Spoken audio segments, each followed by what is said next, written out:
Telugu Desam party నుంచి Telugu Desam party కార్యాలయంలో రోజు ఒక నాయకుడిని కూర్చోబెట్టి పబ్లిక్ సమస్యలు ఎప్పటికప్పుడు తెలుసుకునేటటువంటి ప్రయత్నం చేస్తూ ప్రతిరోజు ఒక లీడర్ని అందుబాటులో ఉంచేటటువంటి కార్యక్రమంలో అది కార్యకర్తలు కావచ్చు లేకపోతే ప్రజలు కావచ్చు రావడానికి చేసిన ఏర్పాట్లో భాగంగా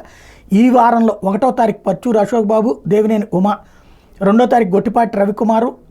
పల్లా శ్రీనివాస్ యాదవ్, 3వ తారీఖు చంద్రబాబు నాయుడు గారు స్వయంగా ఉంటారు, పల్లా శ్రీనివాస్ యాదవ్ కూడా ఉంటారు రాష్ట్ర అధ్యక్షులు,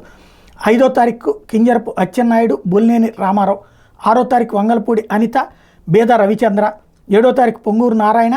కేఎస్ జవహర్, 8వ తారీఖున బీసీ జనార్దన్ రెడ్డి, కొట్ట సూర్యప్రకాష్, 9వ తారీఖున నిమ్మల రామానాయుడు, అట్లాగే పల్లా శ్రీనివాస్ యాదవ్, 10వ తారీఖున చంద్రబాబు గారు, పల్లా శ్రీనివాస్ యాదవ్ గారు, 12వ తారీఖున